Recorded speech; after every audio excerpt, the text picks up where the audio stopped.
नमस्कार दोस्तों, मैं विजेश बाजिया उत्कर्ष के इस ऑनलाइन प्लेटफॉर्म पर आपका स्वागत करता हूं। देखिए, ग्रेड थर्ड के लिए स्कूल मैनेजमेंट, शैक्षिक परिदृश्य और आरटी एक्ट वाला जो पार्ट आता है उसके रिवीजन बुकलेट पार्ट नंबर 2 में हम लोग बहुत सारे सवालों की चर्चा करने वाले हैं।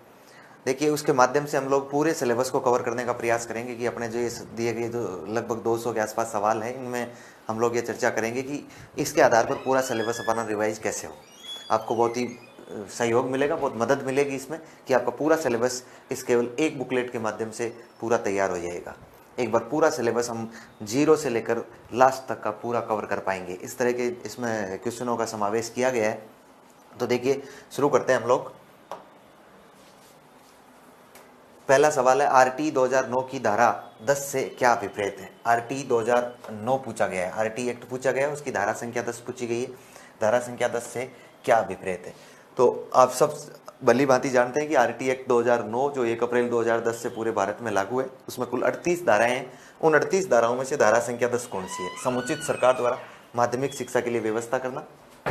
समुचित सरकार द्वारा माध्यमिक शिक्षा के लिए व्यवस्था करना। समुचित सरकार द्वारा माध्यमिक शिक्षा के लिए व्यवस्था करना। देखिए, आरटी एक्ट जो है वो क्लास 1 से 8 तक के लिए यानी प्रारंभिक शिक्षा के लिए है, तो माध्यमिक शिक्षा इसमें सम्मिलित नहीं होगा। फिर माता पिता और संरक्षक के कर्तव्य, निःशुल्क और अनिवार्य शिक्षा के लिए विद्यालय के उत्तरदायित्व की सीमा और समुचित सरकार द्वारा विद्यालय पूर्व शिक्षा के लिए व्यवस्था करना। तो देखिए, माता पिता और संरक्षक का कर्तव्य धारा संख्या 10 में दिया गया है।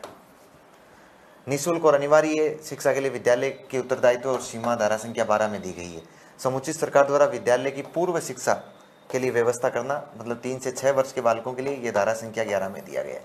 देखिए, एक अध्याय है जिस अध्याय का नाम है समुचित सरकार, स्थानीय प्राधिकारी और माता पिता के कर्तव्य।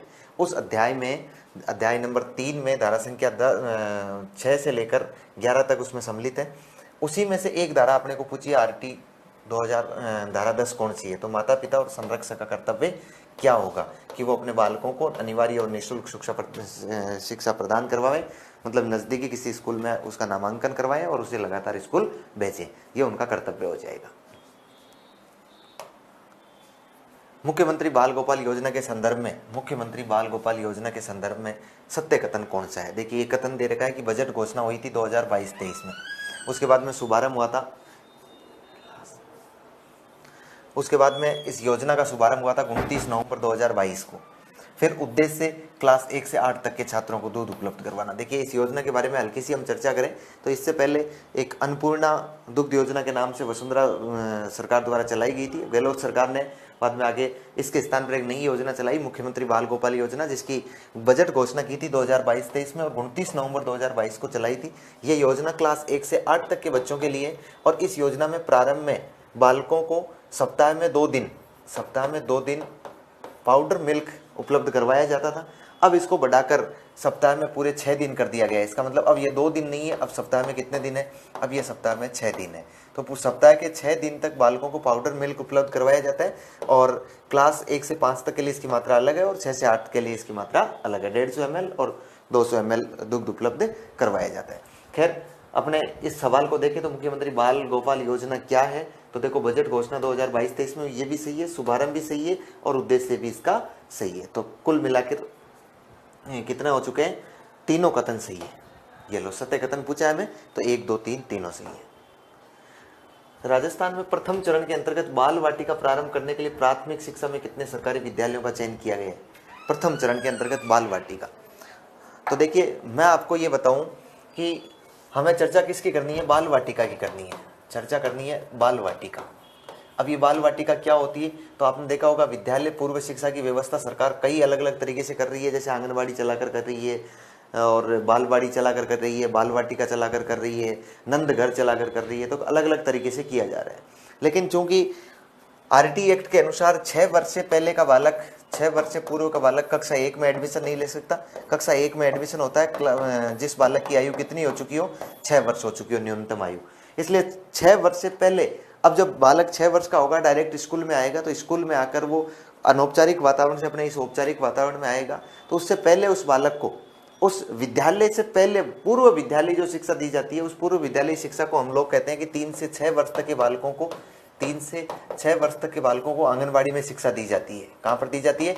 आंगनबाड़ी में शिक्षा दी जाती है। आजकल आपको पता है आंगनबाड़ियाँ सारी की सारी स्कूलों में समन्वित कर दी गई है। जो अपनी नई शिक्षा नीति आई है, नई शिक्षा नीति 2020 के तहत बाल वाटिकाएं प्रारंभ करने का, 1 वर्ष तक बालक कम से कम बाल वाटिका में पढ़े और उसके बाद वो अगले वर्ष इस कक्षा 1 में जुड़ जाए, इसके लिए उसकी समझ विकसित करने के लिए बाल वाटिकाएं प्रारंभ की गई है। और बाल वाटिका में 4 से लेकर 6 वर्ष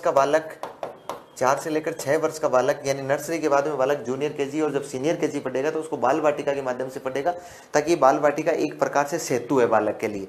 बालक जो अब तक नहीं पढ़ा था और कक्षा 1 में पढ़ेगा, उनके बीच में कड़ी के रूप में काम करेगी। और बाल वाटिकाएं चलाई गई है प्रारंभ में, ये आंगनबाड़ियां ही है, इनको बाल वाटिका के नाम से चलाया गया है। और इनको चलाया गया है पहले महात्मा गांधी जितने भी अंग्रेजी माध्यम के विद्यालय हैं उनमें चलाया गया है। इसके लिए राजस्थान सरकार ने प्रथम चरण में प्राथमिक शिक्षा के लिए 1090 स्कूलों का चयन किया है।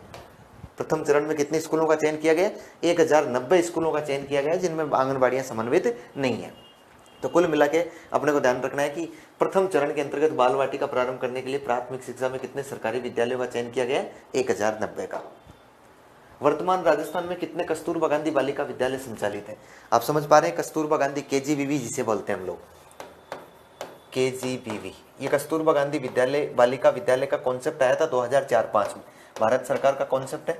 2004-05 में इन ऐसे स्कूलों की स्थापना की गई थी। ये स्थापना क्यों की गई थी? क्लास 6 से लेकर 8 वर्ष तक की, 8वीं तक की वो बालिकाएं जो या तो अनामांकित है या ड्रॉप आउट है, या तो अभी तक उन्होंने नामांकन नहीं करवाया है या फिर बीच में उन्होंने प्रारंभिक शिक्षा पूरी नहीं की होगी, ऐसी बालिकाएं जो 10 से 15 वर्ष के बीच की हो चुकी है, उन बालिकाओं को आवासीय विद्यालय उपलब्ध करवाए गए हैं। और ये आवासीय विद्यालय कहाँ उपलब्ध करवाए गए हैं? तो आपको ध्यान रखना है कि ये आवासीय विद्यालय उपलब्ध करवाए गए 186 EBBS में।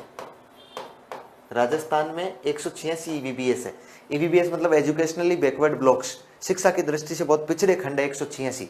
इन 186 खंडों में उपलब्ध करवाया गया है, स्कूलें खोले गई ऐसी। और फिर केजीबीवी से 6 से 8 से पढ़ने वाली बालिकाओं को इसके आगे 9 से 12 तक के लिए इन्हें शारदीय बालिका छात्रावास के रूप में नई योजना चलाकर इन्हें छात्रावास उपलब्ध करवाए गए, ताकि ये नजदीकी किसी सरकारी स्कूल में पढ़ लेगी और इस छात्रावास का खर्चा सरकार देगी इन बालिकाओं को। जब सर्व शिक्षा अभियान और राष्ट्रीय माध्यमिक शिक्षा अभियान को सम्मिलित करते हुए हमने एक 2018-19 में एक नया अभियान लेकर आ गए।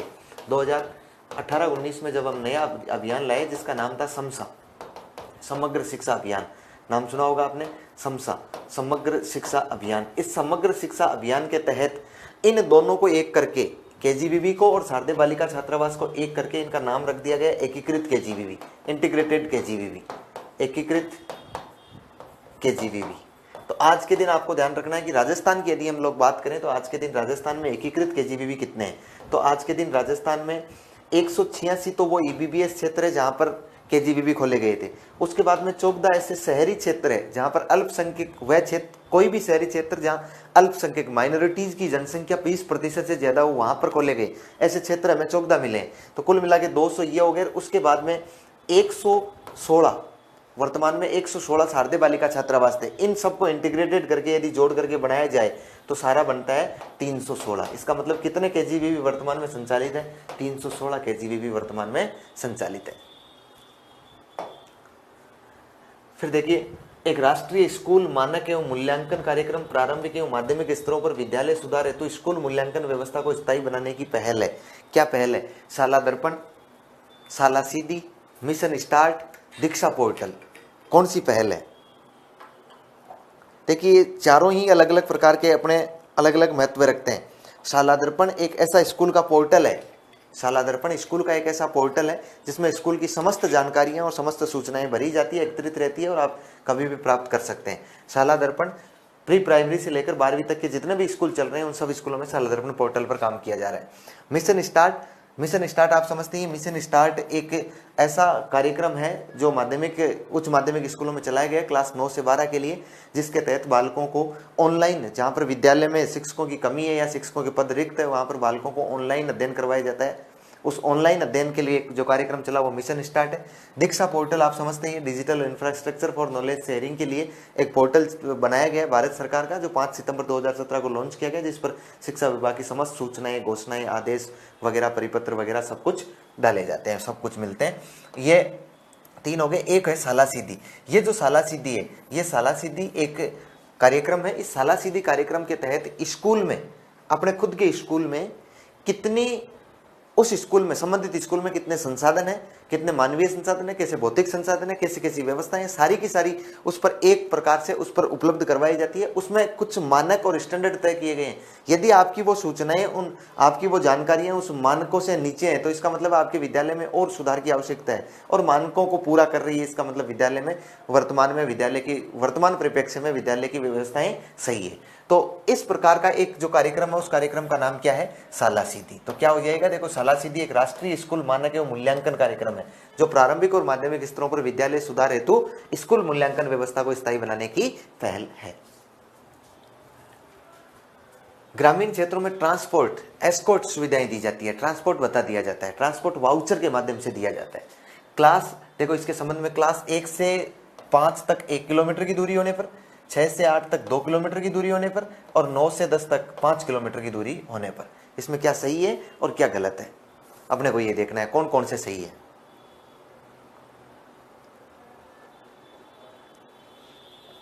देखिएगा, अपना एक आपको पता हो तो अधिनियम है आरटी एक्ट 2009। ये जो आरटी एक्ट 2009 का अधिनियम आया था, इस अधिनियम के बाद में, इस अधिनियम में ये स्पष्ट कहा गया था हमें कि कोई भी 1 से 5 तक का स्कूल है, कोई भी 1 से 5 तक का स्कूल है, 1 से 5 तक के बालकों को 1 किलोमीटर के भीतर आपको वो सुविधाएं मिल जानी चाहिए, स्कूल मिल जाना चाहिए। और 6 से 8 का कोई बालक है तो 6 से 8 के बालक के लिए 3 किलोमीटर के भीतर हमें विद्यालय उपलब्ध करवाना है। इसी बात को ध्यान रखते हुए, क्योंकि जरूरी नहीं है कि सब जगह 1 किलोमीटर या 3 किलोमीटर में उपलब्ध हो, यदि कोई दूर है किसी कारणवश, क्योंकि नामांकन कम है, तो वहां पर 2, 4, 5 नामांकन के लिए आप लोग इस विद्यालय स्थापित नहीं कर सकते हैं, तो ऐसी स्थिति में उन बालकों को ट्रांसपोर्ट वाउचर दिया जाएगा, मतलब किराया दिया जाएगा उन बालकों को स्कूल तक पहुंचने का। किराया कैसे दिया जाएगा? तो ध्यान रखना है, क्लास 1 से 5 तक के लिए 1 किलोमीटर से ज्यादा दूरी नहीं होनी चाहिए। यदि 1 किलोमीटर से ज्यादा उनके घर से विद्यालय है तो निश्चित रूप से उसे किराया दिया जाएगा, और वो किराए के रूप में उसे 10 रुपए ट्रांसपोर्ट वाउचर वर्तमान में दिए जाते हैं। और यदि 6 से 8 का कोई भी बालक है, लड़का या लड़की कोई भी है, तो उसे 15 रुपए मिलेगा। कितने किलोमीटर पर? 2 किलोमीटर पर। देखिए यहाँ मैंने 3 किलोमीटर लिखा है, क्योंकि केंद्र सरकार ने जो आरटी पारित किया था उस आरटी में 3 किलोमीटर, लेकिन राजस्थान सरकार ने अपनी नियमावली में संशोधन करके उसको कितना कर लिया था? 2 किलोमीटर कर लिया है, इसलिए 15 रुपए यहाँ पर मिलते हैं। फिर उसके बाद में 9 से 12 तक की जितनी भी बालिकाएं हैं, 9 से 12 तक के लिए जो भी लड़कियां हैं, वो लड़कियां जो निःशुल्क साइकिल वितरण से वंचित रही है, या निःशुल्क साइकिल वितरण जिनको नहीं हुआ है, ऐसी बालिकाओं के लिए जहां नहीं होता है, वहां पर 9 से 12 तक के लिए 5 किलोमीटर की दूरी भी हमने तय कर रखी है। ये किसी आरटी एक्ट के तहत नहीं है। यदि ये बालिकाएं 5 किलोमीटर से ज्यादा दूर से सफर करती है तो उनको 20 रुपए प्रति उपस्थिति पर दिए जाते हैं। तो ये इस तरह से एस्कॉर्ट भत्ते की व्यवस्था हमारे यहाँ की गई है। और हमें पूछा कि 1 से 5 तक के लिए 1 किलोमीटर सही है, 6 से 8 तक के लिए 2 किलोमीटर, और 9 से 10 तक के लिए 5 किलोमीटर की दूरी होने पर एस्कॉर्ट भत्ता दिया जाता है। बिल्कुल सही बात है, तीनों के तीनों कथन क्या है? सही है। फिर इसके बाद में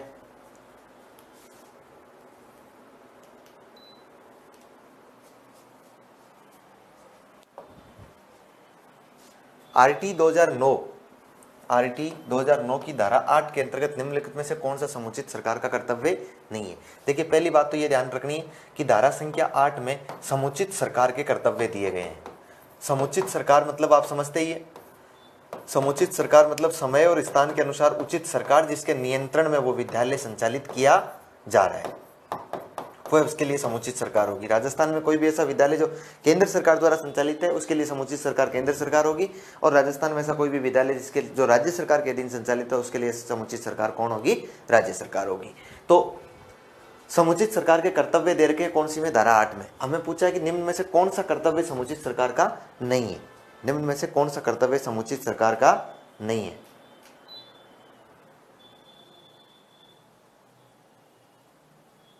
कौन सा कर्तव्य समुचित सरकार का नहीं है? देखिए, प्रत्येक बालक को निःशुल्क और अनिवार्य प्राथमिक शिक्षा उपलब्ध कराएगी।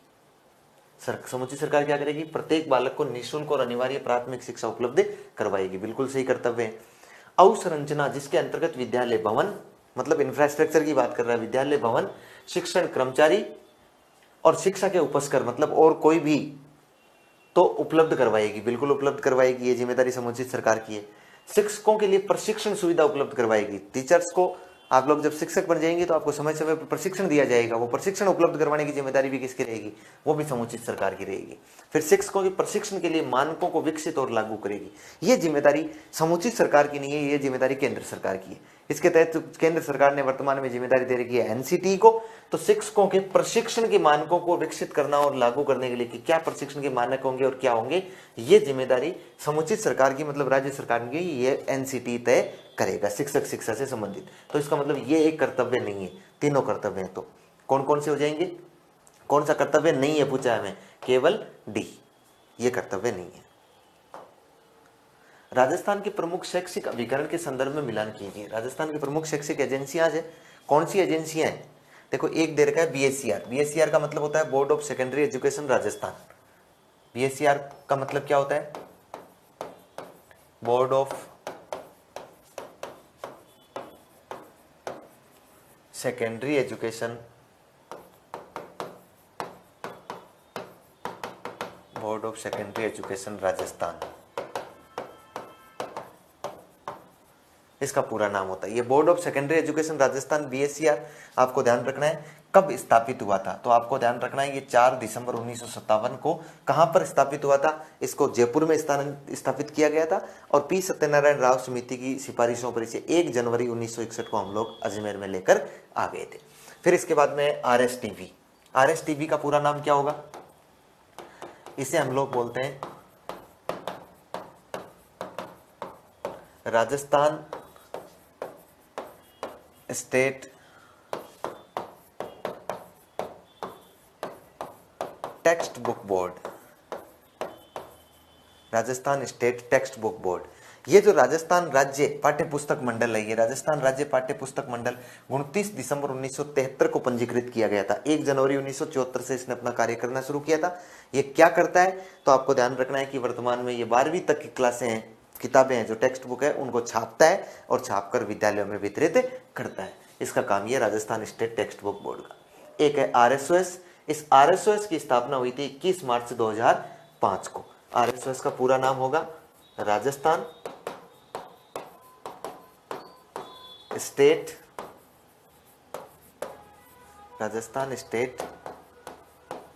Open school. Rajasthan state open school, ये राजस्थान राज्य खुला विद्यालय, ये राजस्थान राज्य खुला विद्यालय जयपुर में स्थित है और इसकी स्थापना हुई है 21 मार्च 2005 को। 21 मार्च 2005 को स्थापित। ये क्या करता है, तो ध्यान रखना है, ये घर बैठे बालकों को अनौपचारिक शिक्षा के माध्यम से, मतलब अनौपचारिक तरीके से 10वीं और 12वीं पास करवाने का काम करता है। 10वीं और 12वीं की पढ़ाई का एक प्रकार से बोर्ड ही है। तो कुल मिला के बीएससीआर, आरएसटीबी और आरएसओएस का अपने को मिलान करना था। ये टेक्स्ट बुक बोर्ड भी जयपुर है, ये भी जयपुर है, ये भी जयपुर है और ये आपका अजमेर है। ये आपका कहाँ है, अजमेर। तो कौन सा सही हो जाएगा, पहले में 3, फिर दूसरे में 1, तो ये अपने आप सही हो जाएगा और तीसरे में क्या हो जाएगा, 2 हो जाएगा। तो ऑप्शन सी सही हो जाएगा। आरटी 2009 में किस अंशकालिक शिक्षक की व्यवस्था का उल्लेख नहीं किया गया है, सवाल को सही पढ़ना जरूरी है। आरटी 2009 की किस अंशकालिक शिक्षक की व्यवस्था का उल्लेख नहीं किया गया है। देखिए आरटी 2009 में कहा गया कि कोई भी वह स्कूल जो क्लास 1 से 5 तक चलता है या कोई भी वह स्कूल जो 6 से 8 तक चलता है, इन दोनों ही स्कूलों में हमने ऐसी व्यवस्था कर रखी है कि यदि 1 से 5 तक वाले किसी भी स्कूल में 150 से अधिक छात्र होंगे तो उसमें निश्चित रूप से आपके एक हेड टीचर लगाया जाएगा, पूर्णकालिक हेड टीचर। और यहाँ पर यदि छात्रों की संख्या 100 से ज्यादा हो जाएगी तो एक पूर्णकालिक हेड टीचर लगाया जाएगा। लेकिन साथ में कुछ अंशकालिक भी लगाए जाएंगे, अंशकालिक शिक्षक भी लगाए जाएंगे, कुछ समय के लिए आने वाले, थोड़े समय के लिए आने वाले। तो जो अंशकालिक शिक्षक लगाए जाएंगे वो किस किस के लगाए जाएंगे, तो दोनों ही जगह ये सेम व्यवस्था की गई है कि अंशकालिक शिक्षक कौन कौन से होंगे। अंशकालिक शिक्षक एक तो आपका होगा कला शिक्षा का, एक तो आपका कला शिक्षा का होगा, एक अंशकालिक शिक्षक आपका होगा स्वास्थ्य शारीरिक शिक्षा का, स्वास्थ्य एवं शारीरिक शिक्षा का, और एक अंशकालिक शिक्षा होगा आपका वर्क एक्सपीरियंस का, मतलब कार्य अनुभव का। कार्यानुभव होगा, कार्यानुभव होगा। 3 अंशकालिक शिक्षक हमारे यहाँ लगाने की व्यवस्था की गई है। और हमें पूछा गया कि कौन सा अंशकालिक शिक्षक का उल्लेख नहीं किया गया है, तो नहीं किया गया तो शांति शिक्षा के किसी प्रकार के शिक्षक के उल्लेख नहीं किया गया, तो केवल क्या हो जाएगा इसमें 2।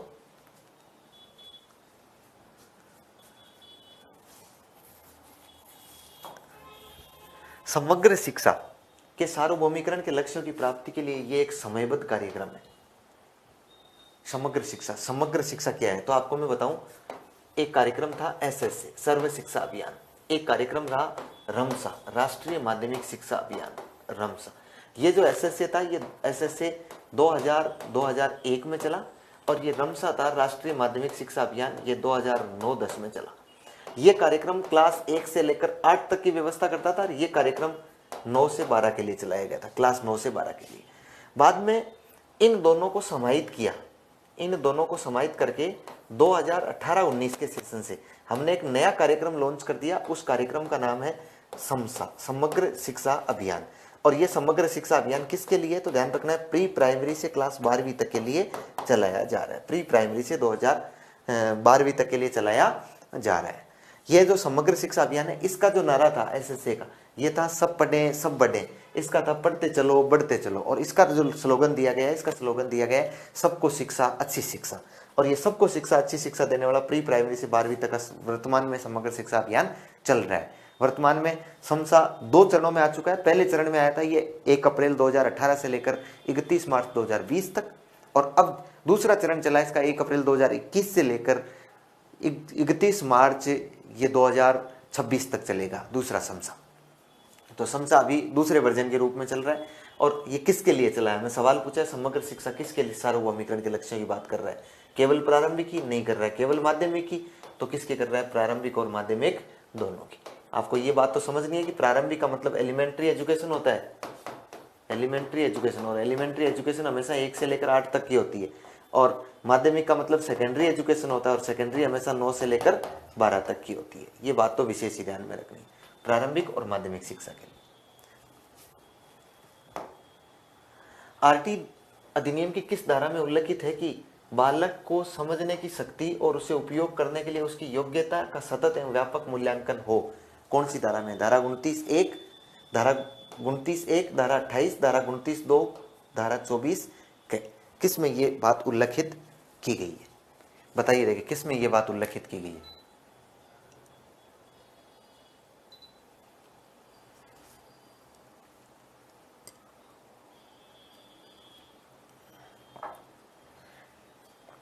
देखिए आपको मैं एक हल्की सी बात बताता हूं। धारा आरटी एक्ट की आपने धारा संख्या 29 देखी होगी। उस धारा संख्या 29 में 2 बात दी गई है। ये धारा संख्या 29 भी मान सकते हैं, इसको अध्याय संख्या 5 भी मान सकते हैं हम लोग।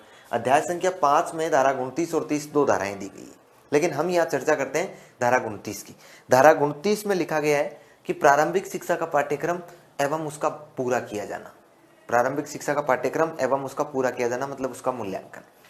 धारा 29 में धारा 29(1) दे रखी है, और धारा 29(1) में दे रखा है कि प्रारंभिक शिक्षा का, एलिमेंट्री एजुकेशन का पाठ्यक्रम किस प्रकार का होगा, सिलेबस कैसा होगा, और सिलेबस का निर्माण किसके द्वारा किया जाएगा। फिर धारा 29(2) दे रखी है। इस धारा 29(2) में दे रखा है कि ये जो एलिमेंट्री एजुकेशन है, इसको आपने पाठ्यक्रम तो हो गया, लेकिन इस पाठ्यक्रम को पूरा करने का मतलब होगा पाठ्यक्रम में मूल्यांकन कैसा होगा, और मूल्यांकन किसके द्वारा किया जाएगा, क्या प्रविधियां रहेगी। देखिए इन दोनों ही के लिए केंद्र सरकार ने एक शैक्षिक प्राधिकारी घोषित कर रखी है, जिसका नाम है एनसीईआरटी। इसका मतलब एनसीईआरटी तो पाठ्यक्रम तय करेगी और एनसीईआरटी मूल्यांकन प्रविधियां तय करेगी। और राज्य सरकार ने इसके लिए घोषित कर रखा है आरएससीईआरटी को। और ये जो आरएससीईआरटी है, ये आरएससीईआरटी अपने उदयपुर में, और इसकी जिम्मेदारी है कि ये मूल्यांकन पाठ्यक्रम तय करेगी और मूल्यांकन करेगी। कुल मिला के पाठ्यक्रम के बारे में मैं आपको शॉर्ट में ये समझा सकता हूं कि पाठ्यक्रम के बारे में ये कह रखा है कि पाठ्यक्रम बालकों के मानसिक स्तर का और बालकों के सर्वांगीण विकास करने वाला हो। और मूल्यांकन में कह रखा है कि एक इस प्रकार का मूल्यांकन हो जिसमें बालकों को भय नहीं लगे, और दूसरी बात बालकों का ये सतत और व्यापक प्रकार का मूल्यांकन हो, मतलब लगातार चलता भी रहे, निरंतर चलता भी रहे, और न केवल शैक्षिक पक्ष का बल्कि सह शैक्षिक पक्षों का भी साथ में मूल्यांकन होता रहे। तो आपको ध्यान रखना है पाठ्यक्रम की बात तो किसमें की गई है 29(1) में, और मूल्यांकन की बात किसमें की गई है 29(2) में। और हमें सीधा सीधा सवाल क्या पूछा है कि किस धारा में उल्लिखित है कि बालक को समझने की शक्ति और उसे उपयोग करने के लिए उसकी योग्यता का सतत एवं व्यापक मूल्यांकन हो। तो कौन सा बन जाएगा धारा 2। धारा 1 मैंने बता दिया। 28 नंबर धारा में दे रखा है शिक्षक प्राइवेट ट्यूशन नहीं करवा सकता है, और धारा 24 के में दे रखा है शिक्षकों के कर्तव्य। क्या दे रखे हैं शिक्षकों के कर्तव्य 24 में दे रखा है। आरटी 2009 में एक शिक्षक के लिए प्रति सप्ताह कार्य घंटों की अधिकतम संख्या कितनी निर्धारित की गई है। देखिए सवाल को पढ़िए ढंग से, है ना। एक शिक्षक के लिए प्रति सप्ताह कार्य घंटों की अधिकतम संख्या कितनी निर्धारित की गई है। आपका जवाब होगा, आप कहेंगे कि 45 शिक्षण घंटे, या 45 शिक्षण घंटे जिसके अंतर्गत तैयारी भी सम्मिलित हो। 50 घंटे ऐसा कोई प्रावधान अधिनियम में उल्लिखित नहीं है। मेरे ख्याल से आप लोग इस सवाल को यदि ज्यादा नहीं पढ़ेंगे, सरसरी नजर से देखेंगे, ओवर कॉन्फिडेंट हो जाएंगे, तो सीधा सीधा आप कहेंगे कि 45 शिक्षण घंटे जिसके अंतर्गत तैयारी भी सम्मिलित हो, तैयारी के घंटे भी शामिल होते हैं। तो आपकी जानकारी के लिए मैं बता दूं कि ये जो दे रखा है आपके आरटी एक्ट की यदि मैं चर्चा करूं तो आरटी एक्ट में कह रखा है कि एक कोई भी शिक्षक होगा, शिक्षक कौन सा, जो एलिमेंट्री एजुकेशन का होगा। एलिमेंट्री एजुकेशन मतलब मैं आपको समझा ही चुका हूं 1 से 8 तक का होता है। एलिमेंट्री एजुकेशन का कोई भी शिक्षक होगा वो एक सप्ताह में, एक वीक में, एक सप्ताह में वो कम से कम 45 घंटे शिक्षण कार्य करेगा। 45 घंटे शिक्षण। और इस शिक्षण में क्या सम्मिलित होगा, इस शिक्षण में तैयारी सम्मिलित होगी। तैयारी मतलब नहा धोकर तैयार होना नहीं होता है, इसका मतलब है कि उसके लिए आपको पाठ्य योजना तैयार करनी है। तो 45 शिक्षण घंटे, लेकिन ध्यान रखना ये 45 शिक्षण घंटे न्यूनतम है। ये 45 शिक्षण घंटे कैसे हैं, न्यूनतम। अधिकतम वो शिक्षक चाहे तो और पढ़ा सकता है, लेकिन न्यूनतम, अधिकतम और तैयारी कर सकता है वो, लेकिन न्यूनतम 45 घंटे दिए गए हैं। अधिकतम का इसमें किसी प्रकार का कोई प्रावधान है ही नहीं आरटी एक्ट में। तो हमें पूछा है कि आरटी एक्ट में एक शिक्षक के लिए प्रति सप्ताह कार्य घंटों की अधिकतम संख्या निर्धारित की गई है। ध्यान रखना है अधिकतम संख्या कितनी निर्धारित की गई है, तो 45 ही नहीं है, 45 ही नहीं है, 50 भी नहीं है, ऐसा प्रावधान इस अधिनियम में उल्लिखित नहीं है। ये सवाल सही होगा आपका, ये ऑप्शन सही होगा, ऑप्शन संख्या 4। प्रबंधन के क्षेत्र में किसको प्रबंधन का नाड़ी तंत्र या हाईवे की उपमा दी गई है। देखिए मैनेजमेंट जो होता है ना, उस मैनेजमेंट के क्षेत्र में किसको नाड़ी तंत्र या हाईवे की उपमा दी गई है।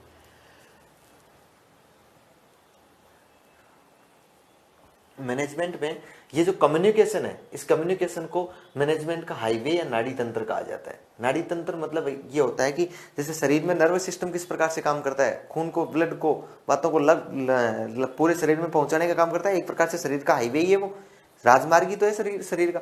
तो इसी प्रकार से कम्युनिकेशन होता है वो किसी भी संगठन में, कम्युनिकेशन एक हाईवे की भांति काम करता है। किसकी भांति काम करता है, हाईवे की भांति काम करता है। तो संप्रेषण की जब भी चर्चा करेंगे तो संप्रेषण क्या बन जाएगा आपका, नाड़ी तंत्र या हाईवे। निर्णय, किसी भी प्रबंधन के लिए निर्णय भविष्य, निर्णय को प्रबंधन का भविष्य बोलते हैं। जैसा निर्णय आज हुआ वैसा उसका भविष्य होगा। अभिप्रेरणा को किसी भी, कोई भी प्रबंधन है उस प्रबंधन का हृदय या फिर हम लोग आत्मा के नाम से जानते हैं, हृदय या आत्मा के नाम से जानते हैं। तो प्रबंधन के क्षेत्र में किसको प्रबंधन में नाड़ी तंत्र या हाईवे की उपमा दी गई है, तो किसको दे दी गई है, संप्रेषण को दे दी गई है। आरटी 2009 की कौन सी धारा के अधीन दंडनीय अपराधों के लिए कोई अभियोजन समुचित सरकार द्वारा अधिसूचना द्वारा इस निमित्त प्राधिकृत किसी अधिकारी की पूर्व मंजूरी धारा 36 के बिना संस्थित नहीं किया जाएगा। देखिए इस सवाल में आप लोग क्या समझें, तो कौन सी में, धारा 13 की उपधारा 2, धारा 18, धारा 19 या उपयुक्त सभी। तो देखिए आरटी एक्ट की धारा संख्या 36 में क्या लिखा गया है कि बिना पूर्व मंजूरी अभियोजन नहीं चलाया जा सकता है। पूर्व मंजूरी अभियोजन नहीं चलाया जा सकता है, बिना पूर्व मंजूरी के आप लोग अभियोजन नहीं चला सकते हैं। ये कौन सी में लिखा गया है, धारा 36 में लिखा गया है। और हम पढ़ते वक्त भी इस बात को खूब पढ़ते हैं कि धारा 36 में क्या क्या है। ध्यान रखिए ये कौन सी बातों के लिए आपको पूर्व मंजूरी लेनी पड़ेगी, कौन से अभियोजन के लिए आपको, कौन से मामले के लिए आपको पहले पूर्व मंजूरी लेनी होगी। तो इसके लिए मैं आपको चर्चा करूं तो एक धारा संख्या 13 दे रखी है। इस धारा संख्या 13 में लिख रखा है कि आप अनुवीक्षण प्रक्रिया यानी स्क्रीनिंग, प्रवेश पूर्व परीक्षा, बालकों की प्रवेश पूर्व परीक्षा नहीं ले सकते एडमिशन से पहले। और साथ में यदि आप अनुवीक्षण प्रक्रिया लेते हैं तो आप पर जितनी अनुवीक्षण प्रक्रिया आपने अपनाई है तो आप पर 25,000 रुपए का जुर्माना लगाया जाएगा। यदि आप फिर भी नहीं मानते हैं, वो स्कूल फिर भी बाज नहीं आता, तो उस पर 50,000 रुपए का जुर्माना लगाया जाएगा। दूसरा, इसी धारा में दे रखा है, धारा 13 में लिख रखा है कि आप लोग प्रति व्यक्ति शुल्क नहीं ले सकते, यानी शिक्षण के अलावा शुल्क नहीं ले सकते। शिक्षण की शुल्क सरकार दे देगी, लेकिन शिक्षण के अलावा कोई भी शुल्क लेते हैं तो उसका 10 गुना आप पर जुर्माना लगेगा। एक बात ये लिख रखी है। एक धारा संख्या 18 है, इसमें लिख रखा है कि आप बिना मान्यता के स्कूल संचालित नहीं कर सकते। यदि आप बिना मान्यता के स्कूल संचालित करते हैं तो आप पर 1 लाख रुपए जुर्माना लगेगा। फिर भी यदि आप नहीं मानते तो आप पर 10,000 रुपए प्रति कार्य दिवस के हिसाब से जुर्माना लगाया जाएगा। फिर धारा 19 में दे रखा है विद्यालय के मान और मानक आपको पूरे करने पड़ेंगे। विद्यालय के मान और मानकों के अभाव में ही तो आप पर यह जुर्माना लगाया जा रहा है। तो ये धारा संख्या 13, धारा संख्या 18 और धारा संख्या 19 के तहत जो जो जुर्माने की बात कही गई है, यदि इस प्रकार के जुर्माना लगाने से पहले आपको अपने सक्षम अधिकारी से पूर्व मंजूरी ले लेनी जरूरी होगी। इसका मतलब है कि धारा 36 में लिखा गया है कि धारा 13, 18, 19 के अनुसार जो जुर्माना आप लोग लगाए जा रहे हैं, उस जुर्माने के लिए आपको पूर्व मंजूरी की आवश्यकता रहेगी। तो देखो 2009 के किस दंडनीय अपराधों के लिए कोई अभियोजन समुचित सरकार द्वारा या अधिसूचना द्वारा इस नियमित प्राधिकृत किसी अधिकारी की पूर्व मंजूरी के बिना नहीं चलाया जा सकता है। कौन सी की? धारा 13 की उपधारा 2 में वो जुर्माना है, धारा 18 की उपधारा 5 में है और धारा 19 की उपधारा 5 में है। तो क्या बन जाएगा ये? उपयुक्त सभी। क्या बन जाएगा? उपयुक्त सभी। आरटी 2009 के अध्याय संख्या 5 में कुल कितनी धाराओं का उल्लेख है? देखिए आरटी एक्ट में कुल कितने अध्याय है, पहली बात तो ये।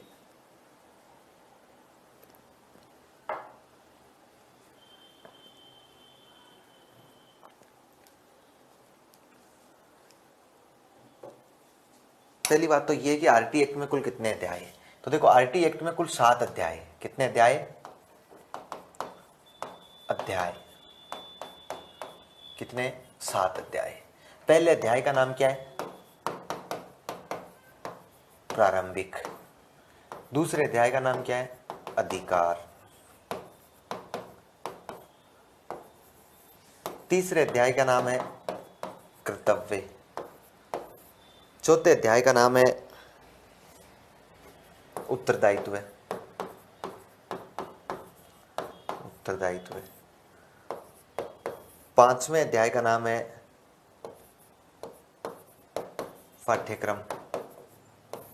छठवें अध्याय का नाम है संरक्षण। सातवें अध्याय का नाम है परकीय। पहले अध्याय में तो प्रारंभिक में धारा 1 से 2 तक है, इसमें 3 से 5 तक है। कर्तव्य दे रखे हैं 6 से 11 तक।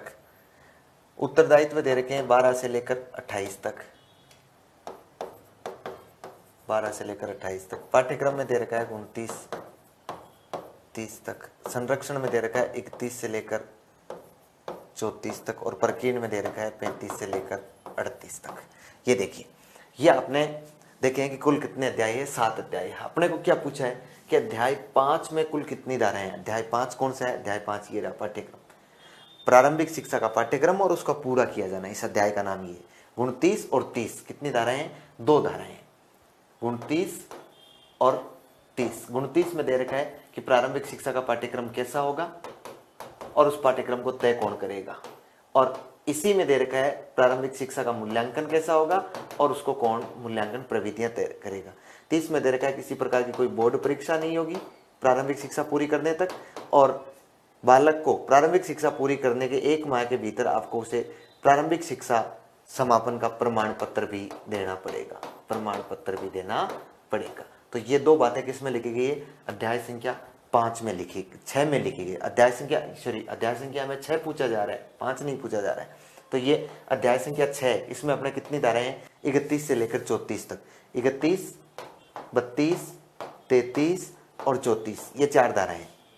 31 में दे रखा है बालकों के अधिकारों का संरक्षण, मॉनिटरिंग करना। 32 में दे रखा है उनकी शिकायतों का निवारण करना। 33 में दे रखा है राष्ट्रीय सलाहकार परिषद और 34 में दे रखा है राज्य सलाहकार परिषद। तो ये 4 धाराएं किसमें है? अपनी अध्याय संख्या 5 में। किस प्रावधान का उल्लेख आरटी 2009 में नहीं है? आरटी 2009 में नहीं है। 14 वर्ष तक की आयु के बालकों के अभिलेख रखे जाने की रीति बिल्कुल है। देखिए आपको पता हो तो स्थानीय प्राधिकारी के कर्तव्य दे रखे हैं आपको धारा संख्या 9 में, और धारा संख्या 9 में लिख रखा है कि स्थानीय प्राधिकारी की जिम्मेदारी की है वो अपने कैचमेंट एरिया में जितने भी बालक जो 14 वर्ष तक की आयु के हैं उन सबका अभिलेख रिकॉर्ड रखेगा। ये धारा संख्या किसमें दे रखा है? 9 में दे रखा है। फिर छात्र शिक्षक अनुपात, बिल्कुल छात्र शिक्षक अनुपात दे रखा है धारा संख्या 25 में, छात्र शिक्षक अनुपात। तो छात्र शिक्षक अनुपात कितना होगा? तो छात्र शिक्षक अनुपात होगा 30:1। लेकिन उसके बाद 2017 में MHRD ने इसमें संशोधन किया, और MHRD के उस संशोधन के बाद में क्लास 1 से 5 तक के लिए तो ये अनुपात कितना होगा? 30:1, और 6 से 8 के लिए अनुपात कितना होगा? 35:1 होगा। फिर विद्यालय के मान और मानक, विद्यालय के मान और मानक कौन सी धारा में दे रखे हैं? 19 में दे रखे हैं। विद्यालय विकास एवं प्रबंधन समिति SDMC, ध्यान रखना है SDMC का कोई उल्लेख RT एक्ट में नहीं किया गया है, क्योंकि RT एक्ट क्लास 1 से 8 के लिए होता है और SDMC 9 से 12 तक के लिए होती है। यहाँ पर SMC का उल्लेख जरूर किया गया है धारा संख्या 21 में। हमें पूछा है किस प्रावधान में RT 2009 में नहीं है, कौन सा प्रावधान RT 2009 में नहीं है? तो ध्यान रखना है केवल कौन सा? चौथा नहीं है, बाकी सारे उल्लेख है।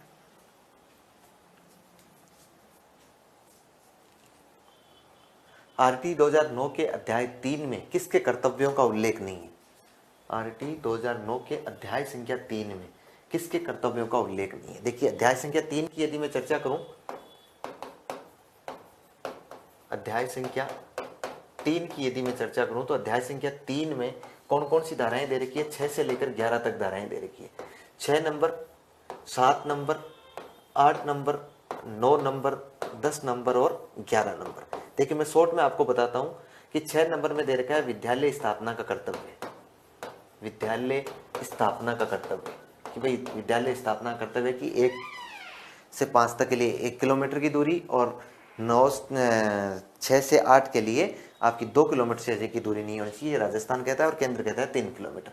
फिर साथ में दे रखा है वित्तीय एवं अन्य उत्तरदायित्वों में हिस्सा, वित्तीय एवं अन्य उत्तरदायित्वों में हिस्सा। 8 में दे रखा है कि आपकी समुचित सरकार के कर्तव्य, समुचित सरकार के कर्तव्य। 9 में दे रखा है आपके स्थानीय प्राधिकारी के कर्तव्य, 9 में दे रखा है स्थानीय प्राधिकारी के कर्तव्य, स्थानीय प्राधिकारी के कर्तव्य। 10 में आपके दे रखा है माता पिता एवं अभिभावकों के कर्तव्य, माता पिता एवं अभिभावकों के कर्तव्य। फिर आपके 11 में दे रखा है पूर्व विद्यालय शिक्षा। क्या दे रखा है? पूर्व विद्यालय शिक्षा की व्यवस्था करना, पूर्व विद्यालय शिक्षा की व्यवस्था की जाएगी। कौन से बालकों के लिए? 3 से लेकर 6 वर्ष के बालकों के लिए।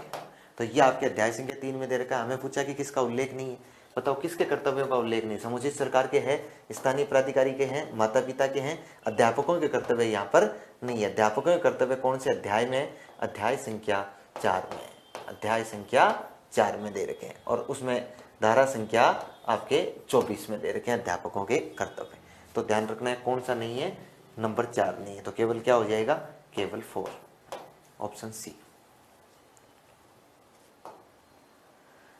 हाल के संशोधन 21 सितंबर 2022 के तहत कक्षा 1 से 5 तक प्रत्येक नामांकित दिव्यांग विद्यार्थियों के लिए एक विशेष कक्षा विशेष शिक्षा शिक्षक की व्यवस्था की गई है। 15, 5, 10 या 30 पर कितने पर की गई है? देखिए हाल के संशोधन 21 सितंबर 2022 के तहत क्लास 1 से 5 तक प्रत्येक नामांकित दिव्यांग विद्यार्थी के लिए, देखो हाल ही में RT एक्ट में 21 सितंबर 2022 को एक संशोधन हुआ, और यह संशोधन कौन सी धारा का प्रयोग करते हुआ? तो धारा संख्या 20, धारा संख्या 20 में लिखा हुआ है कि विद्यालय के मान और मानकों में संशोधन करने का अधिकार केंद्र सरकार के पास में है। तो केंद्र सरकार ने इस धारा का उपयोग किया, इस धारा के अधिकारों का उपयोग किया, और अधिकारों का उपयोग करते हुए विद्यालय के मान और मानकों में एक संशोधन किया। और संशोधन ये किया कि 1 से 5 तक के लिए यदि 10 छात्र होंगे तो उन 10 छात्रों पर एक विशेष शिक्षक लगाएगी, और 6 से 8 तक के लिए यदि 15 छात्र होंगे तो उन पर एक विशेष शिक्षक की मैं सीधा ही लिख दूं ना, एक विशेष शिक्षक की व्यवस्था की जाएगी। एक विशेष शिक्षक, विशेष शिक्षक। अच्छा विशेष शिक्षक कौन होगा? तो ध्यान रखना, जिसने स्पेशल एजुकेशन किया हो, स्पेशल से बैचलर या डिप्लोमा किया हो, मतलब बीएड या डीएलएड किया हो स्पेशल शिक्षा से, विशेष शिक्षा से, तो उसकी व्यवस्था की जाएगी। तो देखिए 1 से 5 तक के लिए प्रत्येक नामांकित, 1 से 5 पूछा है हमें, तो 1 से 5 तक के लिए कितने, 10 नामांकित के लिए एक क्या लगाया जाएगा, एक शिक्षक लगाया जाएगा। आरटी 2009 की धारा 33 की उपधारा 1 द्वारा प्रदत्त अधिकारों का प्रयोग करते हुए केंद्र सरकार राष्ट्रीय सलाहकार परिषद का गठन करती है। वर्तमान में इसके अध्यक्ष कौन है? पूछा है आरटी 2009 की धारा 33 की उपधारा 1 का प्रदत्त अधिकारों का प्रयोग करते हुए केंद्र सरकार राष्ट्रीय सलाहकार परिषद का गठन करती है। आपको ध्यान रखना है कि धारा संख्या जो 33 है, उस धारा संख्या 33 में एक परिषद है जिसका नाम है राष्ट्रीय सलाहकार परिषद, और इस राष्ट्रीय सलाहकार परिषद का गठन केंद्र सरकार करती है। और केंद्र सरकार जब इसका गठन करती है तो इसमें एक तो होता है अध्यक्ष, इसमें एक तो क्या होगा, अध्यक्ष, और 14 इसमें होते हैं सदस्य। ये तो न्यूनतम है, इससे ज्यादा भी हो सकते हैं। इसका मतलब है इसमें कुल कितने हो जाएंगे, कुल हो जाएंगे 15 सदस्य, तो इसमें न्यूनतम होने चाहिए। और इसका जो अध्यक्ष होगा वो अध्यक्ष हमेशा केंद्र का शिक्षा मंत्री होगा, केंद्र का शिक्षा मंत्री, और केंद्र का शिक्षा मंत्री अध्यक्ष होगा। इसका काम क्या होगा, तो इसका काम होगा इस परिषद का कि समय समय पर हम सरकार को, इनको ये सिफारिशें देनी होती है कि हम लोग बालकों के इस शिक्षा के अधिकारों को बालकों तक और अच्छी तरीके से कैसे पहुंचा सकते हैं, और अच्छी तरीके से कैसे पहुंचा सकते हैं। ये किसको देनी होती है, ये इस राष्ट्रीय सलाहकार परिषद को, केंद्र सरकार को ये समय समय पर सिफारिशें देनी होती है। हमें पूछा कि इसके वर्तमान के अध्यक्ष कौन है, तो वर्तमान में केंद्र के शिक्षा मंत्री है श्री धर्मेंद्र प्रधान, और श्री धर्मेंद्र प्रधान ही आपको पता हो तो इसके क्या बन जाएंगे, इसके अध्यक्ष बन जाएंगे।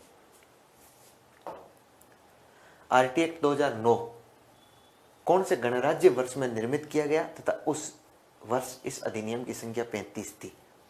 कौन से गणराज्य वर्ष में? तो आपकी जानकारी के लिए बता दूं, कोई भी अधिनियम जब पारित होता है तो उसके आगे लिखा जाता है कि वो कौन से गणराज्य वर्ष में पारित हुआ। अब गणराज्य वर्ष कौन सा होता है, तो भारत का पहला गणराज्य वर्ष है 1950, क्योंकि 1950 में भारत में जो भारत का प्रथम व्यक्ति है, मतलब राष्ट्रपति, वो निर्वाचित हुए थे और उन्होंने अपनी शपथ ग्रहण ली थी। भारत का संविधान लागू हुआ था, इसको हम लोग कहते हैं भारत गणतंत्र बन गया था, और भारत गणतंत्र बना था 1950 में। तो भारत का पहला गणराज्य 1950 होगा। अब हम लोग इस अधिनियम की बात करते हैं, तो आपको ध्यान रखना है ये जो आरटी एक्ट 2009 है, ये जो आरटी एक्ट 2009 है, ये आरटी एक्ट सबसे पहले ये राज्यसभा से पारित हुआ था। और राज्यसभा से कब पारित हुआ था, तो ध्यान रखना है 20 जुलाई 2009 को। उसके बाद में ये आया लोकसभा में, और ये लोकसभा से पारित हुआ 4 अगस्त 2009 को। उसके बाद ये आया महामहिम राष्ट्रपति महोदय के पास, और उस टाइम राष्ट्रपति जी थे प्रतिभा देवी सिंह पाटिल, और 26 अगस्त को उन्होंने हस्ताक्षर कर दिए। और उसके बाद ये गजट नोटिफिकेशन में आ गया, और उसके बाद में ये पूरे देश में क्या हो गया, लागू हो गया। और ये लागू हुआ था 1 अप्रैल 2010 को, 1 अप्रैल 2010 को। ध्यान रखना ये 2009 में जब पारित होता है तो 2009 कौन सा गणराज्य है, तो आपको यदि 1950 पहला होगा तो 2009 हो जाएगा 60वां गणराज्य। कौन सा गणराज्य है, 60वां गणराज्य वर्ष। ये तो 60वां गणराज्य वर्ष है। और प्रत्येक गणराज्य वर्ष में जो अधिनियम पारित होते हैं उन अधिनियमों की संख्या लिखी जाती है। जैसे पहले गणराज्य वर्ष में कितने अधिनियम पारित हुए, तो क्रम संख्या 1 से लेकर लिखा जाता है, फिर दूसरे में वापस 1 से शुरू हो जाता है। तो इस तरह से ये 35वां अधिनियम है। कौन सा अधिनियम है, भारत की संसद का 60वें गणराज्य का कितने नंबर का अधिनियम था, ये 35वें नंबर का अधिनियम था। ध्यान रखिए, भारत शिक्षा को अनिवार्य करने वाला दुनिया का 135वां देश बना है, दुनिया का 135वां देश है। लेकिन ये अधिनियम जो भारत की संसद ने पारित किया नहीं, ये कौन सा है, 35वां अधिनियम है। तो आरटी एक्ट 2009 के कौन से गणराज्य वर्ष में है, तो 60वें गणराज्य वर्ष में। कौन से में, 60वें गणराज्य वर्ष में निर्मित किया गया, और इस वर्ष अधिनियम की संख्या कितनी थी, 35। राजस्थान में आधुनिक शिक्षा की शुरुआत 19वीं सदी में हुई। राजस्थान में आधुनिक शिक्षा की शुरुआत तो कब हो गई, 19वीं सदी में हुई, जबकि 1844 में लोक शिक्षण विभाग की स्थापना की गई। ये ध्यान रखना है, 1844 में हमने लोक शिक्षण विभाग की स्थापना कर ली थी। इस समय ब्रिटिश काल बोलते हैं हम लोग, ब्रिटिश काल चल रहा था अपने, और ब्रिटिश काल में 1844 में लोक शिक्षण विभाग की स्थापना कर ली थी। 19वीं सदी के मध्य में, 19वीं सदी के मध्य मतलब लगभग 1844 में जब ये लोक शिक्षण विभाग गठित हुआ था, उस समय 1950 के आसपास, जब मैं कहूँगा कि जब वुड इस पे जारी किया गया था, उस समय भारत में कुल कितनी शिक्षण संस्थाएं थी, तो आपको ध्यान रखना है उस समय भारत में 647 शिक्षण संस्थाएं थी। 647 शिक्षण संस्थाएं उस समय भारत में संचालित थी। प्रारंभिक शिक्षा के क्षेत्र में विभाग के प्रमुख लक्ष्य क्या रहे हैं? प्रारंभिक शिक्षा को हम लोग इंग्लिश में बोलते हैं एलिमेंट्री एजुकेशन, डबल ई से इसको हम लोग इंगित करते हैं, क्लास 1 से लेकर 8 तक। प्रारंभिक शिक्षा के क्षेत्र में विभाग मतलब प्रारंभिक शिक्षा का जो विभाग है, शिक्षा विभाग है, उसके प्रमुख लक्ष्य क्या रहे हैं, उसके टारगेट क्या है? देखो, सभी के लिए प्रारंभिक शिक्षा में निकटतम विद्यालयकरण और सार्वभौमिकरण नामांकन सुनिश्चित करना। सभी के लिए प्रारंभिक शिक्षा, इसका मतलब है शिक्षा का सार्वभौमिकरण करना। निकटतम विद्यालय उपलब्ध करवाना, भाई नजदीक में विद्यालय 1 किलोमीटर या 2 किलोमीटर की दूरी में। फिर सार्वभौमिक नामांकन, इसका मतलब है कि कोई भी बच्चा जो प्रारंभिक शिक्षा के एज का है, मतलब 6 से 14 वर्ष का कोई भी बच्चा है, वो नामांकन से नहीं वंचित रह जाए, उसका सबका नामांकन करवाना सुनिश्चित करना, ये अपना लक्ष्य है। दूसरा लक्ष्य क्या है? प्रारंभिक शिक्षा पूर्ण करने तक समुचित ठहराव और सहभागिता सुनिश्चित करना। ऐसा नहीं कि बच्चे का नामांकन करवा दिया, 1 साल पढ़ा, 2 साल पढ़ा, उसके बाद बच्चा भाग गया, उसके बाद बच्चे ने ड्रॉप आउट हो गया, स्कूल को छोड़ दिया, ऐसा नहीं कर सकते हैं। ये अपने को ये सुनिश्चित करना है कि वो बच्चा ड्रॉप आउट नहीं हो, समुचित शिक्षा तक ठहरा रहे, मतलब प्रारंभिक शिक्षा उसे पूरी कर ले। फिर न्यूनतम अधिगम स्तर के साथ साथ गुणवत्तापूर्ण अधिगम पर भी बल देना। भाई अधिगम स्तर को बहुत लेवल नहीं बनाना है, बहुत हाईली नहीं ले जाना है कि आप पीएचडी करवा दो पहली क्लास के बालक से, लेकिन न्यूनतम अधिगम स्तर के साथ में गुणवत्तापूर्ण शिक्षा पर भी बल देना इसका उद्देश्य हमेशा रहता है। इसका मतलब इसके उद्देश्य सभी हो जाएंगे, उपयुक्त सभी। आरटी 2009 के अध्याय 3 में कुल कितनी धाराओं का उल्लेख है? आरटी 2009 के अध्याय 3 में कुल कितनी धाराओं का उल्लेख है? आरटी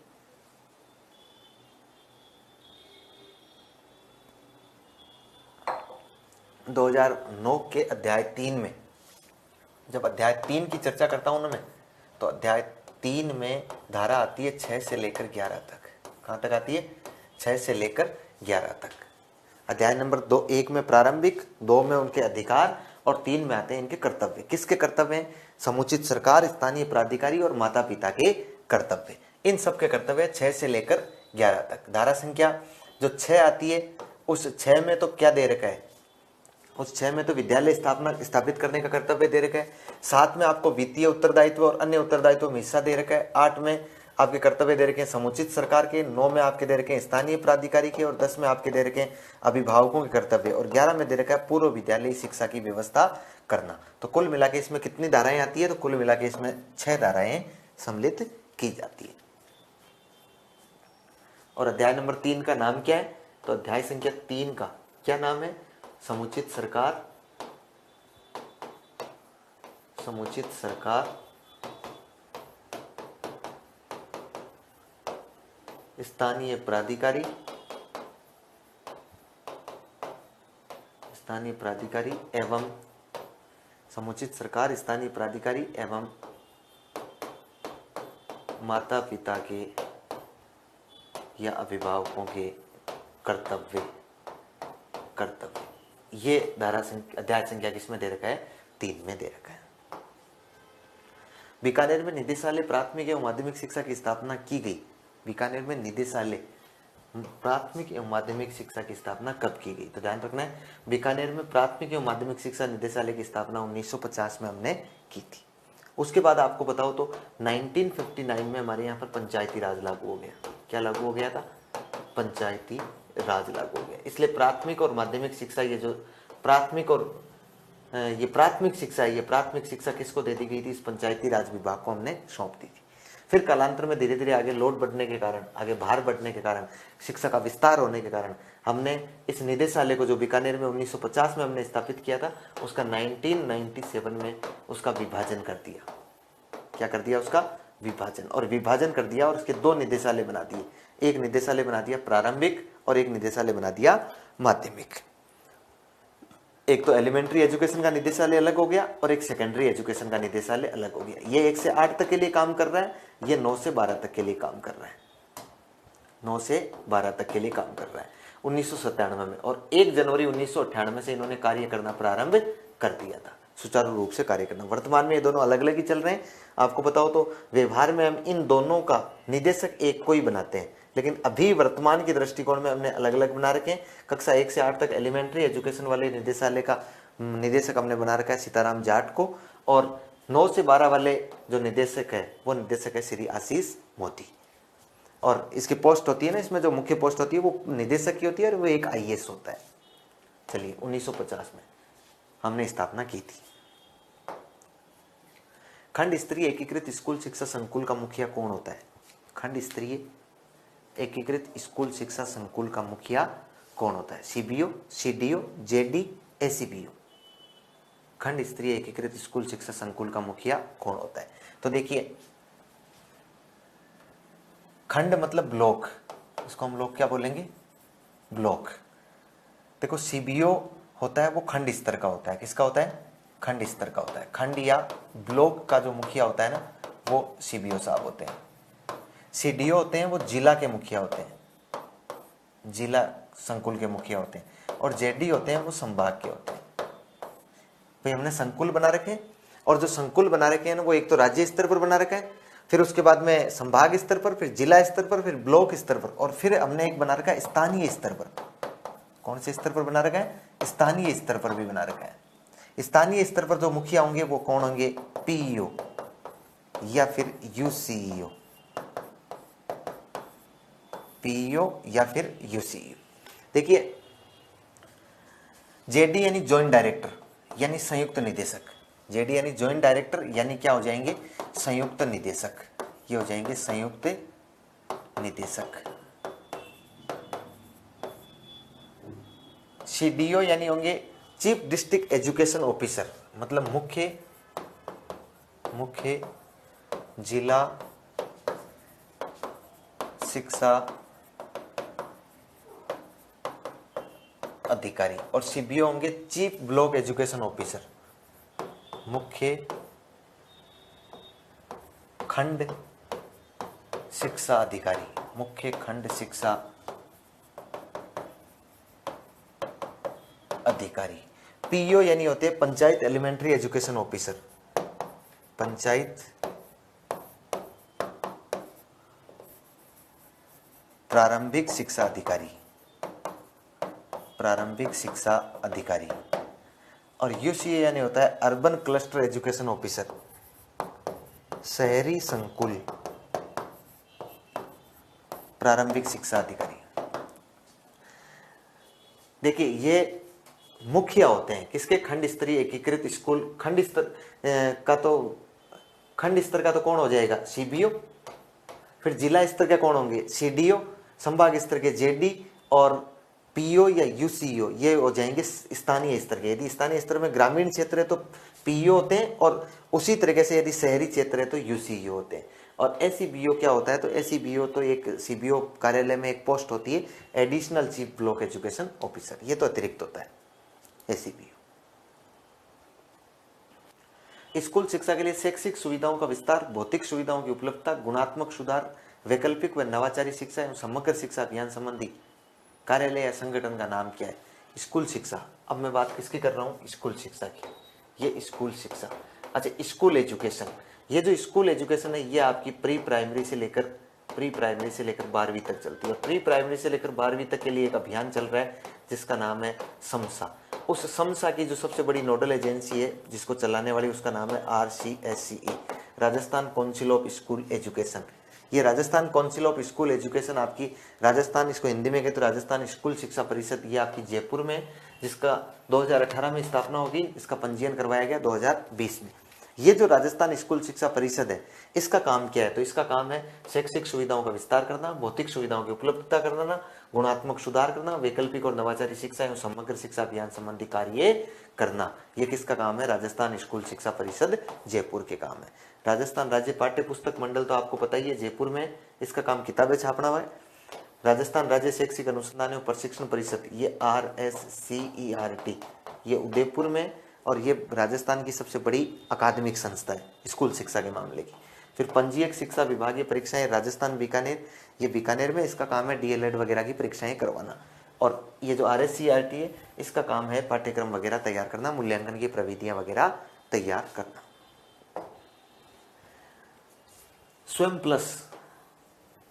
स्वयं प्लस किसके द्वारा संचालित एक ऑनलाइन प्लेटफॉर्म है?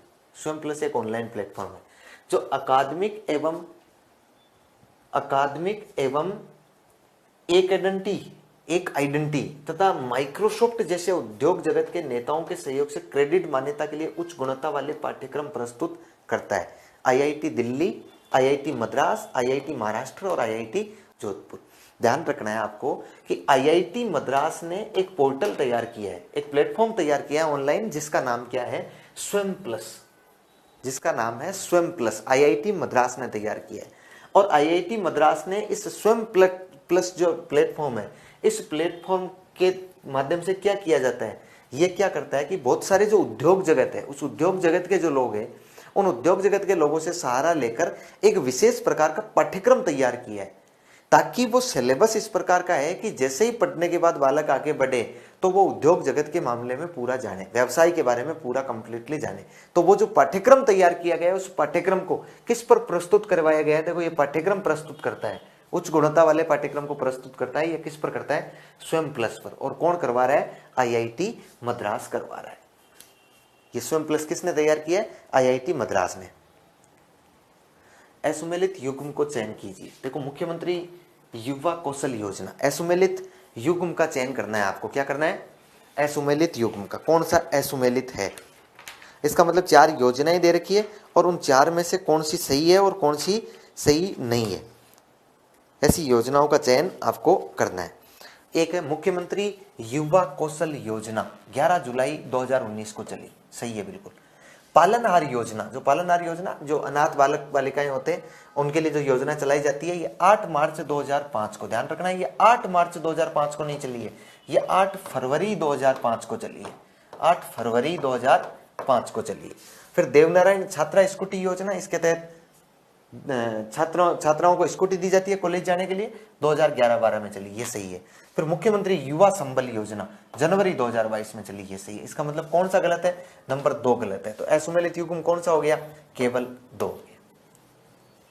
केवल कौन सा हो गया? 2 हो गया। फिर देखिए, राजस्थान प्रदेश की समस्त किशोरियों और महिलाओं के लिए निःशुल्क सैनिटरी नैपकिन वितरण योजना का संबंध है। राजस्थान प्रदेश की समस्त किशोरियों और महिलाओं के लिए निःशुल्क सैनिटरी नैपकिन वितरण योजना आपकी बेटी योजना नहीं, 2004-05 में चली है। ये बालिका शिक्षा फाउंडेशन द्वारा चलाई जाती है, आपकी बेटी योजना नहीं। इंदिरा महिला शक्ति उड़ान योजना कौन सी है? इंदिरा महिला शक्ति उड़ान योजना। कौन सी योजना की चर्चा कर रहा हूं मैं? सैनिटरी नैपकिन वितरण के लिए।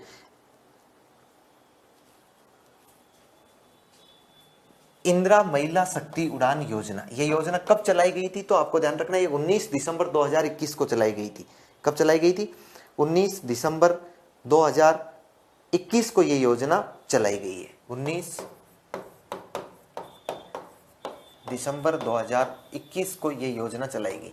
इसके तहत प्रत्येक बालिका को स्कूलों में भी और ग्राम पंचायत पर महिलाओं को, प्रत्येक बालिका को 12 सैनिटरी नैपकिन यानी 12 पैड वितरित किए जाते हैं। तो इंदिरा महिला शक्ति उड़ान योजना कौन सी योजना है? ये सैनिटरी नैपकिन वाली योजना है। क्षेत्रीय शिक्षा संस्थान RI अजमेर की स्थापना कब की गई? ये RI है क्या? तो RI का पूरा नाम है regional institute of education. Regional institute of education, regional institute of education. क्या है RI? तो आपको ध्यान रखना है कि NCERT अपनी एक संस्था है जिसका नाम है NCERT। इस NCERT की स्थापना की गई 1961 में। इस NCERT ने अपने क्षेत्रीय कार्यालय स्थापित किए और अपने क्षेत्रीय कार्यालय 5 स्थापित किए। पूरे भारत की यदि मैं चर्चा करूं तो मैं हल्की सी इस तरह से चर्चा कर सकता हूं आपके साथ में कि ये पूरे भारत में इसने कितने कार्यालय स्थापित किए? पूरे भारत में 5 कार्यालय स्थापित किए। उन 5 में जो उत्तर भारत का कार्यालय, जो कार्यालय स्थापित किया, उस कार्यालय का नाम था RIE, regional institute of education. Regional, वास्तव में तो ये पहले रीजनल कॉलेज RCE के नाम से स्थापित किए थे, regional college of education RCE, लेकिन बाद में इनका नाम बदल के 1995 में इनका नाम बदला था माधुरी साय समिति की सिफारिशों पर, और इनका नाम बदल के कर दिया था रीजनल इंस्टीट्यूट ऑफ एजुकेशन। पूरे कितने किए? 5। जो उत्तर भारत का है वो उत्तर भारत का है अजमेर में। RIE कहां पर है? अजमेर में, अजमेर में। और पूर्वी भारत का है, वो पूर्वी भारत का है आपका भुवनेश्वर, भुवनेश्वर उड़ीसा में, भुवनेश्वर उड़ीसा में है। और इसके अलावा मध्य प्रदेश, भोपाल मध्य प्रदेश में है, ये पश्चिमी भारत का है।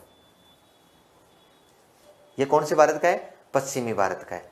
पहले तो भारत को 4 ही भागों में बांटा था, और एक अपना दक्षिण भारत में स्थापित किया गया है, एक अपने दक्षिण भारत में स्थापित किया गया है। भुवनेश्वर हो गया, भोपाल हो गया, एक मैसूर में किया गया है, मैसूर है कर्नाटका में, उस मैसूर में एक स्थापित किया गया है। ये जो स्थापित किए इसने RIE, ये RIE इन्होंने स्थापित किए थे चारों 1963 में। उसके बाद नॉर्थ ईस्ट का एक अलग बना दिया। ये नॉर्थ ईस्ट का अलग बनाया था 1995 में माधुरी साय समिति की सिफारिशों पर, वो बनाया था शिलोंग में, और शिलोंग का है? मेघालय में। तो ये शिलोंग जो मेघालय में बनाया था, इस समय कुल कितने RIE हो गए? 5 RIE हो गए। इसका मतलब 5 क्षेत्रीय शिक्षा के संस्थान है NCERT के, और वो 1963 में चारों स्थापित किए गए, और शिलोंग वाला किया गया 1995 में। तो ये अपने को पूछा है क्षेत्रीय शिक्षा संस्थान RIE अजमेर की स्थापना कब की गई, तो मैंने बता दिया आपको 1963 में की गई। बात क्लियर है?